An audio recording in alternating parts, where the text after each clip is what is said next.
Bonjour tout le monde et bienvenue à cette édition Oracle Tube. Aujourd'hui, je vous parle d'un jeu de cartes qui compose en fait 5 différentes catégories de sujets à explorer pour nous aider dans notre cheminement personnel. Donc, si vous êtes ici sur la communauté Vivre à coup de cœur, c'est parce que vous aimez tout ce qui touche au bien-être et à la santé mentale. Donc, moi, mon nom, c'est Stéphanie et puis je suis intervenante psychosociale depuis 28 ans maintenant. J'accompagne les gens au niveau de leur bien-être, de leur santé mentale et du cheminement personnel. Donc, tout ce qui est dépression, anxiété, épuisement parental, épuisement professionnel, quête de sens dans la vie, des deuils aussi, différentes situations qu'on peut vivre.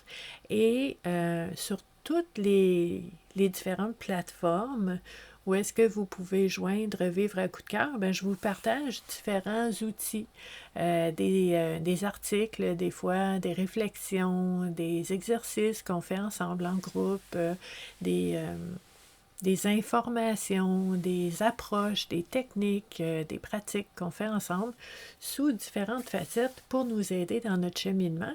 Et les vendredis, bien, je vous propose en fait en alternance tous les vendredis, soit un Oracle Tube ou un Booktube.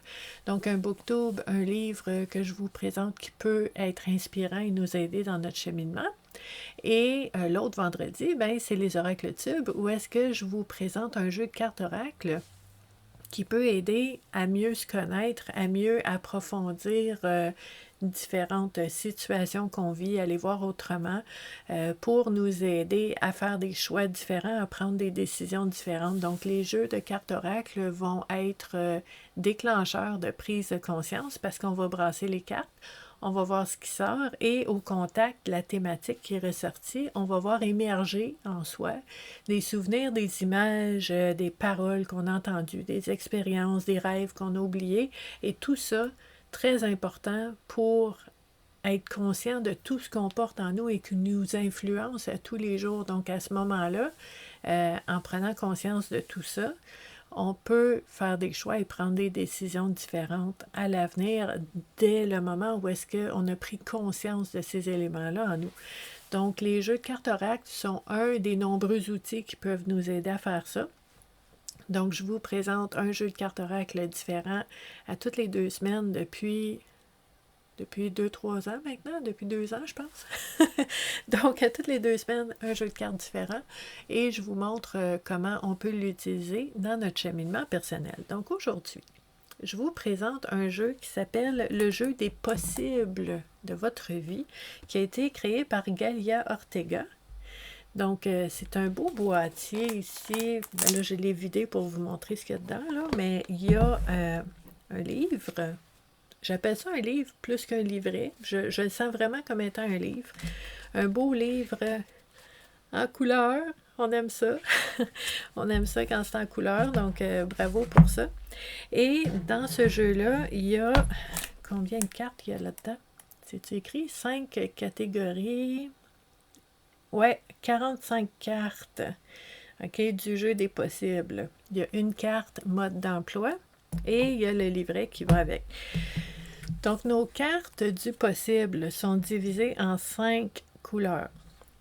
Il y a 5 catégories à explorer pour nous aider à voir clairement n'importe quelle situation sous 5 angles différents, ce qui est très, très, très intéressant.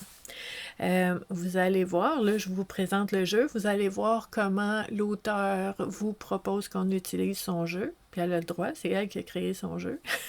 Donc, on va voir comment l'auteur nous propose d'utiliser son outil. Ensuite de ça, en fait, moi, je vous propose une autre approche parce que au moment où est-ce que vous avez acheté ce jeu-là, il vous appartient et on l'utilise comme on veut. Hein? Donc ça, c'est important. Et ben moi, dans mon approche qui est psychosociale, psychospirituelle, j'aime beaucoup le fait de mettre le livret de côté et de ne pas aller puiser dans la réponse ou dans l'interprétation ou dans la signification de l'auteur, mais bien d'aller vérifier au contact des différentes thématiques qu'est-ce que ça veut dire pour moi. Donc, adapter la réponse, adapter la prise de conscience à la personne qui utilise le jeu. C'est l'approche que je vous propose.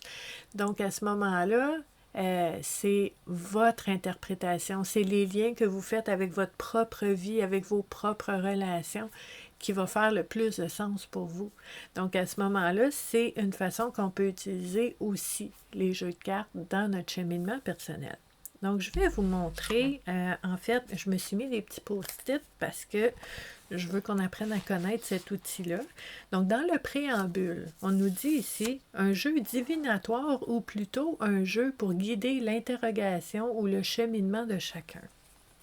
J'aime le fait que l'auteur nous parle des deux options parce que souvent, les gens pensent que les jeux de cartes oracle sont vraiment toujours, absolument, obligatoirement voués à la divination. Mais c'est pas vrai.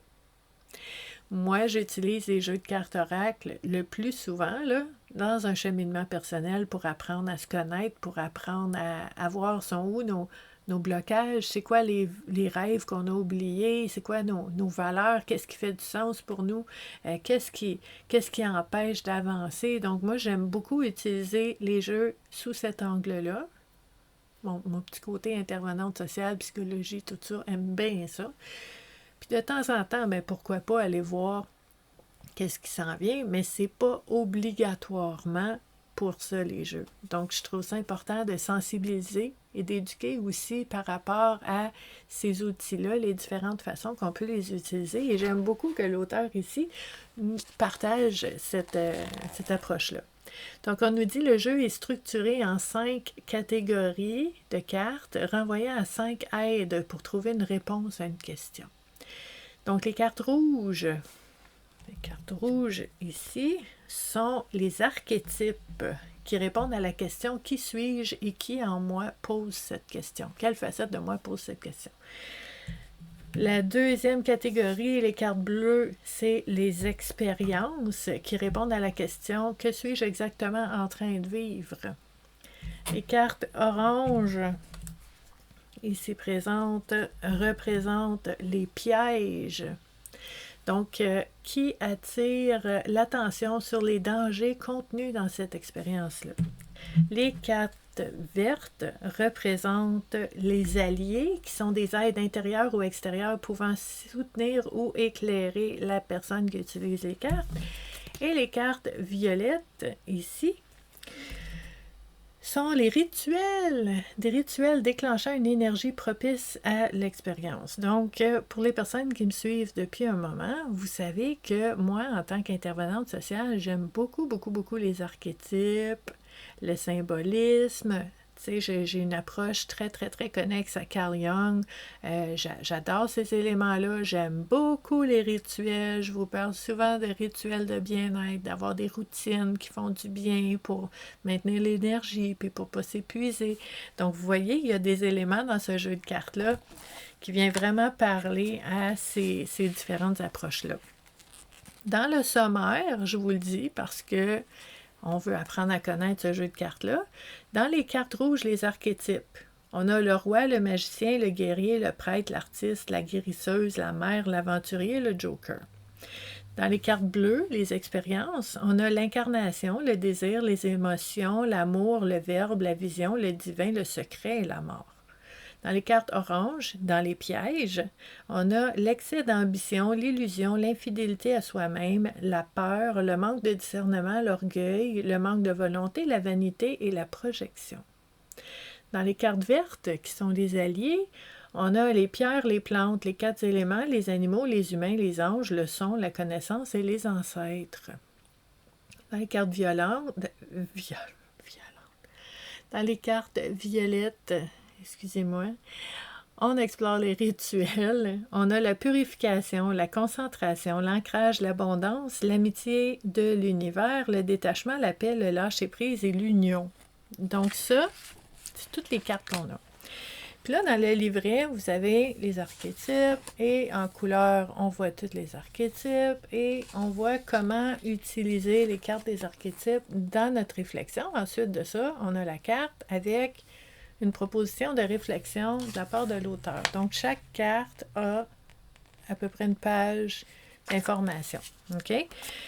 Et ça va être utile parce que surtout quand on commence avec les jeux de cartes, peut-être qu'on ne sait pas trop comment interpréter tout ça, donc on va s'inspirer. J'aime beaucoup le mot inspirer. On ne va pas chercher la réponse dans le livre, on va s'inspirer dans le livre pour dire « Ah oui, c'est vrai, ok, je pourrais le voir comme ça », mais là, on veut s'en servir dans notre propre analyse pour voir comment nous, on peut l'adapter à notre propre expérience. Donc, ici, la carte un peu comment faire, comment utiliser ce jeu de cartes-là, c'est la proposition de l'auteur qui nous dit, première étape, concentrez-vous sur votre question, formulez-la simplement et clairement, si vous le souhaitez, écrivez-la. Deuxième étape, triez les cartes par couleur. Bon. Honnêtement, c'est ce que j'ai dû faire avant de faire la vidéo OracleTube parce que moi, j'écoute jamais les règles, je suis une rebelle dans l'âme, donc je lis ça, puis je dis non, moi je les mélange toutes, puis je vais me servir de ce qui sort. Donc s'il y a 2 cartes mauves puis une orange, bien ça sera ça aujourd'hui. C'est ma façon rebelle de faire les choses. J'ai fait de l'ordre dans les couleurs parce que je veux qu'on regarde ce que l'auteur nous propose. Donc, triez les cartes par couleur, faites-en 5 piles, rangez-les dans l'ordre, rouge, bleu, orange, vert, violet. Là, moi, ils sont un peu dans le désordre, mais c'est correct. Troisième étape, tirez une carte dans chacune des 5 piles. Ne les retournez pas tout de suite, reformulez votre question. Ça, c'est ce qu'on vous propose, puis je trouve que c'est quand même... Ça laisse de l'espace à votre propre façon de faire, mais c'est assez détaillé pour qu'une personne qui commence puisse savoir quoi faire. Hein? C'est correct aussi. Donc, les cartes. Retournez la carte rouge, celle des archétypes. Elle entre en résonance avec la personne qui pose la question en vous, avec la facette de vous. Puis, retournez la carte bleue, celle des expériences. Elle vous parle de ce que vous vivez actuellement. La carte orange est celle du piège qui vous guette dans cette situation. Retournez la carte verte, celle de votre allié dans votre expérience actuelle. La dernière carte, la violette, est celle des rituels. C'est l'acte magique par lequel vous allez déclencher en vous-même la métamorphose et l'énergie nécessaire pour apporter une solution à ce que vous vivez. Hey, wow, OK. Donc, on nous dit ici, à présent, les 5 cartes sont retournées, une histoire vous est racontée qui vous ouvre à vos propres réponses. Il vous reste qu'à la vivre. Je vous ai lu cette carte-là. OK. Donc, on va y aller. On va y aller. On a combien de temps, là? OK. Parce que je veux vous montrer comment moi je fais les choses aussi. Donc, on va y aller comme l'auteur nous dit. Je prends les cartes rouges, on les prend dans l'ordre. On va brasser les cartes. Et les cartes, je vous dirais, sont un peu grandes pour mes petites mains. C'est pas facile à brasser. C'est important, je le mentionne. Pour les personnes qui regardent l'activité et qui ont des petites mains aussi, vous allez le savoir. Ça se fait, mais on prend notre temps. Donc, j'ai une carte rouge, je la mets de côté. Je mets mon paquet de côté. Je fais la même chose avec... C'est quoi après? Oui, c'est bleu. OK, je suis correct. Donc, je brasse les cartes. Et j'en sors une. Et je la mets de côté.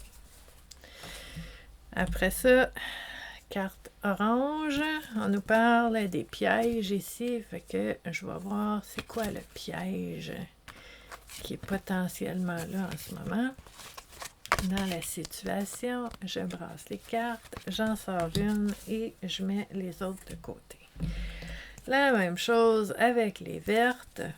C'est très ordonné comme système. J'aime ça, mais j'aime aussi la liberté de tout mélanger ça puis voir qu'est-ce qui sort. Hein? Donc, les cartes violettes qui sont le rituel qui nous est proposé. Donc, on va voir ici ce qui sort. Je les mets de côté. Donc là, ce qu'on va faire, c'est que on va faire la technique de l'auteur. La première carte rouge, c'est le roi. OK? Le roi. On va aller voir nos réponses ici. L'archétype du roi. Là, tu vas lire ça. Ça va te donner une piste de réflexion, pas la réponse. OK? Donc, l'archétype en jeu dans votre vie d'expérience actuelle est celui du roi ou de la reine.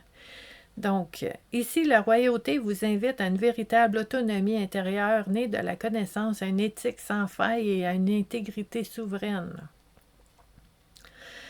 Le roi et la reine ont un royaume dont ils sont représentants et les protecteurs. Ils règnent sur des sujets, veillent sur leur prospérité. Et vous, de quelle nature est votre royaume? Comment y régnez-vous? Êtes-vous un tyran, un roi sage ou un monarque courtisé par les autres? Comment manifestez-vous votre pouvoir? Donc ça, c'est toutes des questions super intéressantes. Ensuite de ça, dans notre expérience, on a pigé l'incarnation. Puis là, ça vous fait voir des cartes en même temps, des différentes catégories. Donc, on va aller l'incarnation. Votre question vous invite à sonder votre relation au domaine matériel. Quels sont vos véritables besoins? Sont-ils fondamentaux? Ne confondez-vous pas besoins et désirs. Donc, de se poser la question, dans le monde matériel, est-ce que j'ai vraiment besoin de tout ce que je cours après? Puis que peut-être je suis fatiguée, puis ça prend du temps, puis regardez, là, je ne lis pas dans le livret. Là, c'est c'est le naturel qui reprend le dessus, qui a envie de mettre le livret de côté et de voir ce que ça veut dire pour moi, tout naturellement. Donc, on va y aller comme ça. Je regarde la carte de l'incarnation sans regarder dans le livret, puis je me dis, est-ce que je suis heureuse d'être ici? Est-ce que je suis contente d'être ici? Parce que l'incarnation, d'être dans un corps humain en 2025, ici, maintenant, avec les gens autour de moi, avec la société autour de moi, avec ce qui se passe dans le monde autour de moi, est-ce que je suis heureuse d'être ici? Est-ce que des fois, je me pose la question, est-ce que je m'imagine de l'autre côté du voile ou est-ce qu'à un moment, il y a eu une offre sur la table ou est-ce que quelqu'un a dit « Hey, on a-tu des volontaires pour aller sur la Terre? » Puis là, moi, j'ai levé ma main, puis je me pose la question maintenant, mais pourquoi j'ai levé ma main? c'est tellement difficile des fois, puis c'est tellement beau des fois. Donc, l'incarnation, je peux regarder dans le livret, mais pour moi, c'est ça que ça vient chercher comme questionnement. Puis, vous voyez comment c'est précieux de se poser ces questions-là, de dire, OK, jusqu'à quel point je suis en accueil et en accord avec le fait d'être ici maintenant. Donc ça, c'est très important pour notre bien-être, notre santé mentale, de se sentir dans notre propre vie. Puis là, je fais un lien avec le roi, OK? De dire, bon, ben, tu sais, dans ma vie, là, c'est qui est au volant de ma vie? Est-ce que je subis? Est-ce que j'ose pas m'affirmer, j'ose pas rien dire parce que je veux pas déranger, je veux pas faire de vagues, donc j'ai l'impression que tout le monde me mène puis que moi je mène rien, alors que je viens de tirer la carte du roi. Je suis pas roi du monde, je ne vais pas commencer à bosser tout le monde, mais est-ce que je peux être maître de ma propre vie? C'est une question intéressante à se poser. Puis là, je vais continuer comme ça, juste parce que c'est l'approche que je vous propose. Je sais que l'auteur a mis beaucoup d'énergie dans le livret puis tout ça, mais je souhaite vraiment profondément que chacun de nous puisse apprendre à se faire confiance à soi-même en sa propre interprétation des choses. Donc moi, je vous dis ce qui émerge pour moi, mais peut-être que pour vous, c'est d'autres choses, mais je vais vous montrer comment on utilise ces jeux de cartes-là. Même si l'auteur nous propose une marche à suivre, comment vous pouvez faire pour l'adapter à votre propre cheminement. La troisième carte, c'est une carte orange qui est celle d'un piège. Okay? L'infidélité à soi-même. Est-ce que ça m'arrive des fois de dire oui quand je veux dire non? Est-ce que ça m'arrive des fois de faire des choix qui ne sont pas en accord avec mes valeurs? Puis ça, c'est l'infidélité à soi-même, selon ma définition. Mais vous, peut-être que vous voyez d'autres choses. Vous voyez comment on peut utiliser une carte comme ça pour nous aider à explorer jusqu'à quel point je suis en accord avec moi-même ou pas. Puis moi, en tant qu'intervenante sociale, depuis 28 ans que j'accompagne les gens, je trouve ça super précieux comme information parce que si tu n'es pas en accord avec toi-même, si tu ne vis pas en accord avec tes valeurs, c'est sûr, 1000% que tu vas être épuisé éventuellement, que tu vas être irritable, que tu vas vivre les effets de ça parce qu'on ne peut pas vivre en désalignement avec nous-mêmes. Donc cette carte-là, le piège, c'est l'infidélité à soi-même. Comment je pourrais être plus fidèle à moi-même à partir de maintenant? Des belles réflexions qui ont vraiment du potentiel pour nous aider dans notre cheminement. La carte verte, c'est la carte des alliés. Regardez la belle carte, les ancêtres. Puis là, j'ai envie de vous dire, parce que personnellement, comme intervenante, j'aime beaucoup travailler avec l'ancestral, le transgénérationnel, puis tout ça, parce que l'histoire des personnes qui sont passées avant nous a un impact sur notre histoire maintenant. Donc, peut-être que vous avez entendu parler d'un arrière-arrière-grande-tante ou grand-père qui aurait vécu des choses, puis que là, vous dites « Oh mon Dieu, c'est ça qui me... » Tu sais, malédiction, puis c'est dans la famille, puis tout ça. Ça a un impact certain dans nos croyances. L'histoire qu'on se raconte, super important. Puis pas juste notre histoire à nous, l'histoire de nos ancêtres, des personnes qui sont passées avant nous. Mais là, n'oubliez pas, la petite carte, elle est verte. Ce n'est pas dans les pièges, c'est dans les alliés. Donc maintenant, je vais me poser la question, dans mes ancêtres, c'est qui a une histoire semblable à la mienne, puis pour qui ça a bien fini, puis ça peut être inspirant, là.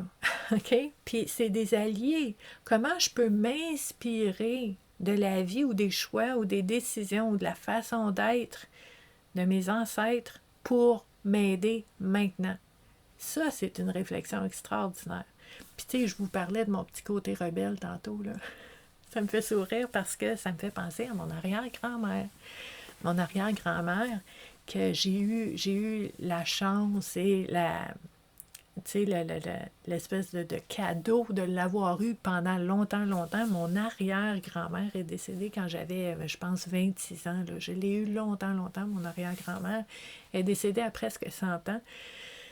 Puis les histoires que j'entends de elle, que les gens parlent de elle, et les histoires qu'elle m'a racontées, à rire là, jusqu'aux pleurs, tellement elle était rebelle, tellement elle était... Moi, là, inspiration, cette femme-là. Dans mes ancêtres, là, ce n'est une, ça, qui est une alliée pour moi. Quand je pense à ma Grammy, là, puis que quelqu'un essaie de me dire que je peux pas faire ça, ou qu'une femme peut pas faire ça, ou que... ah oui? Puis là, je pense à ces espèces d'expériences-là qui viennent du passé ancestral, puis je me dis, hey, moi, je peux puiser là-dedans, là. Non. Tu commenceras pas à me fermer des portes, là. Mon arrière-grand-mère, quand elle n'avait pas le droit de travailler, parce que les femmes restaient à la maison, dans la cuisine, puis avaient des bébés, puis c'est tout, ben, elle a dit, oublie ça, moi, je m'en vais travailler. Elle est allée travailler. Au travail, ils ont dit, t'as pas le droit de porter des pantalons, il faut toujours que tu sois en jupe, en robe. Puis elle dit, ah ouais? Elle était toujours en pantalon. Moi, tu sais, c'est des petites choses, mais dans l'histoire de la société, puis de la vie des gens, puis de tout ça, c'est inspirant, là. Donc, comment je peux faire pour m'inspirer de mes ancêtres dans une optique d'un allié, dans la carte verte? Et la dernière carte, la carte violette, c'est une carte de rituel et on a ici la concentration. Donc, pour moi, sans regarder dans le livret, ce que ça veut dire pour moi, c'est comment je pourrais faire au quotidien pour me créer une petite routine, un petit rituel où est-ce que je prends le temps de me centrer. Ou est-ce que je prends le temps de ne pas être en train de faire 56 000 affaires en même temps, puis la tête distraite par 12 différentes préoccupations en même temps? Comment je peux faire à tous les jours, parce que c'est un rituel dans la carte mauve, de me concentrer, de m'aligner, de me centrer sur une chose à la fois. Et cette chose-là, ben, c'est mon alignement. C'est d'être d'être bien, d'être en paix dans un moment avec moi-même, malgré tout ce qui se passe autour, malgré ma liste de to-do à faire, puis les délais, puis les échéanciers. Je les laisse flotter autour. Je prends un moment pour m'aligner. Est-ce que je gagnerais à ajouter ça dans la routine de ma vie avec cette carte de rituel-là? Donc, vous voyez comment on peut utiliser un jeu de cartes comme ça pour nous aider dans notre cheminement en explorant différentes thématiques. J'aime beaucoup qu'il y ait des thématiques différentes. Là, je vais vous montrer. On a fait un petit peu comme l'auteur nous propose. On a regardé les 5 catégories. J'ai une couleur, une carte de chaque couleur. Okay? Ça, on a écouté la directive. Je n'ai pas regardé dans le livre ce que ça voulait dire. De ce côté-là, on est allé rogue un peu, on est allé à notre propre façon. Là, je vais vous montrer quelque chose. Je prends tous mes paquets de cartes qui sont divisés en couleurs. Hein, les verts avec les verts, l'orange avec l'orange. Puis là, on oublie tout ça, on les mélange tout ensemble. OK? On veut que ce soit tout mêlé, on ne veut pas que les couleurs soient toutes ensemble. Puis ce qu'on veut faire, c'est que je vous montre une autre façon de l'utiliser, qui est la façon que je l'utilise habituellement, en fait.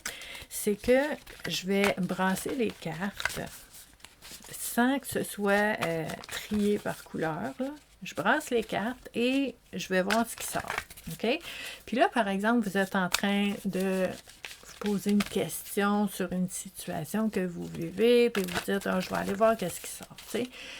Puis on ne sait pas, ça va peut-être être un piège pour qu'on soit vigilant, ça va peut-être être un archétype qui est activé en ce moment, ça va peut-être être un rituel qu'on gagnerait à mettre dans notre vie. On ne sait pas. On ne sait pas c'est quoi qui va sortir, mais on va y aller avec ce qui veut sortir à ce moment-là. Donc, OK. La carte qui est sortie, c'est une carte verte. C'est une carte des alliés. Les alliés, le positif, les bénéfices, les choses qui peuvent m'aider dans cette situation-là. Et qu'est-ce qui peut m'aider dans cette situation-là? Les humains. Les humains. En quoi ça peut être intéressant comme réflexion? OK, on va explorer ça. Si, par exemple, en ce moment, vous êtes en train de vivre une situation où est-ce que vous vivez de la déception, vous avez un sentiment de trahison, peut-être un conflit avec quelqu'un, ou peut-être que vous êtes déçu de l'état du monde, vous regardez le monde et vous dites, où est-ce qu'on s'en va? Moi, j'en reviens pas, ça n'a aucun bon sens, j'ai honte d'être un être humain, ça n'a pas d'allure, tu sais, puis que vous avez vraiment beaucoup d'émotions par rapport à une situation comme ça. Bien, quand on pige la carte des alliés qui peuvent être des humains, bien, ce que ça va faire, c'est que ça va m'amener à me poser la question, OK, peut-être j'ai un malentendu avec une personne qui prend beaucoup de place dans ma vie en ce moment. Peut-être j'ai un conflit avec une personne qui prend tout l'espace tu sais, dans ma tête, dans mon cœur, ça prend beaucoup de place. C'est très difficile pour moi. Peut-être que je regarde autour de moi et je trouve que le monde s'en va droit dans le mur puis que ça me décourage. Tout ça est vrai. Mais c'est qui je peux voir autour de moi qui est rempli de bonté, de bienveillance. C'est qui les humains autour de moi qui sont bons pour moi, qui m'écoutent, qui m'aident, qui me soutiennent, que je sens qu'ils sont là pour moi, que je les aime, puis même je sens que c'est réciproque, puis c'est bienveillant, puis c'est sain, puis c'est bon pour moi, puis c'est bon pour eux, puis c'est bon pour la relation. Donc, je vais aller créer de l'équilibre, de dire oui, il y a des défis, il y a des difficultés, il y a des horreurs avec certaines personnes à certains endroits, mais il y a du beau puis il y a du bon aussi. Puis ça, c'est bon pour moi de le voir. OK? Donc, vous voyez comment on peut utiliser les cartes pour nous aider dans ce cheminement-là. Donc, si vous aimez cette activité-là d'Oracle Tube pour explorer un jeu de cartes différent toutes les 2 semaines, bien, on va se revoir bientôt. Si vous aimez ce jeu de cartes-là très spécifiquement, Je vais vous mettre un lien sous la vidéo pour que vous puissiez en savoir plus. Et si vous voulez nous joindre sur la communauté Vivre à coup de cœur à différents endroits, je vais vous mettre aussi le lien pour nous joindre sur les différentes plateformes. Donc, je vous remercie beaucoup, beaucoup d'avoir été là et je vous dis à la prochaine. Bye!